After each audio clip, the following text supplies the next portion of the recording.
La Côte d'Ivoire est championne d'Afrique 2024, non mais sérieusement c'est quoi cette dinguerie? Je n'arrive toujours pas à me dire qu'ils ont vraiment réussi cet exploit divin. Dans le foot, parfois on dit qu'on peut rien faire face à la corruption, là on doit dire qu'on ne peut rien faire face à la baraka, le mektoub était ivoirien. Franchement leur parcours n'a aucun sens et même en finale ils sont menés une bonne partie du match, mais qui est réellement cette nation? Non, plus sérieusement bravo, c'est sûrement l'un des plus beaux parcours toutes compétitions confondues, c'est le genre dont on se souvient toute une vie qu'on soit ivoirien ou non, c'est magnifique le mélange de mental et de technique de cette équipe, on ne peut qu'être admiratif et aussi quelle histoire merveilleuse et inspirante de Sébastien Haller. Un cancer lui a été diagnostiqué et 2 ans plus tard, il offre la victoire à sa nation en demi-finale et en finale et le tout à domicile, c'est beau, c'est magnifique, bravo monsieur. C'est jamais vraiment le bon moment d'analyser à l'issue d'une compétition, encore moins quand le parcours est aussi invraisemblable que celui de la Côte d'Ivoire, l'émotion est tellement forte même sans être ivoirien, quand on voit la joie dans les tribunes on ne peut que la partager. Mais essayons quand même d'analyser un minimum.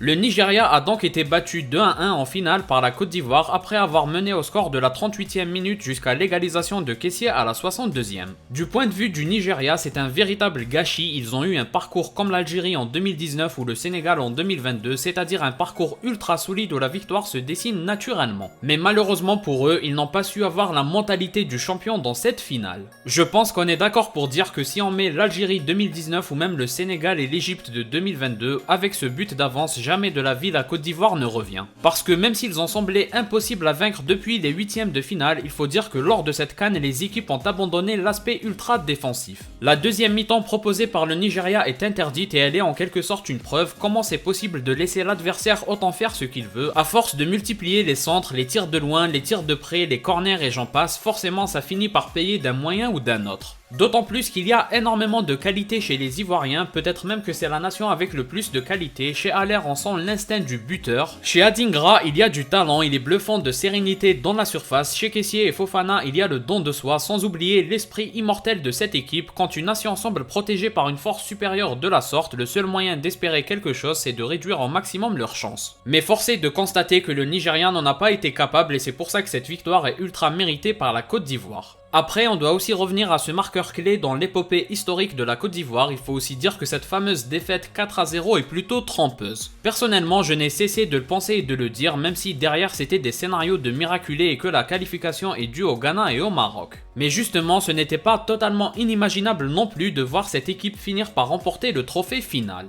Le 4-0, c'est une histoire de quitte ou double. Tu perds 1-0, tu cherches l'égalisation, ça passe ou ça casse. Ce jour-là, ça s'est cassé avec le 4-0, mais ce n'était pas rédhibitoire. Les prochaines fois par contre, c'est passé et grâce à des scénarios de dingue. Enfin bref, c'est dommage pour Osimhen et le Nigeria, ça semblait être pourtant leur année. Bravo pour la 3e étoile historique de la Côte d'Ivoire, inutile de trop s'attarder dans le débrief. De toute façon, rien ne pourra égaler les émotions très fortes du match et de la compétition en général. Au passage, magnifique Coupe d'Afrique à tous les niveaux, on s'est vraiment régalé. Comme d'habitude, n'hésitez pas à donner votre avis en commentaire. Si vous avez aimé, laissez un like et abonnez-vous pour ne rien rater. Partagez aussi la vidéo pour me soutenir. Moi je vous dis à la prochaine, portez-vous bien.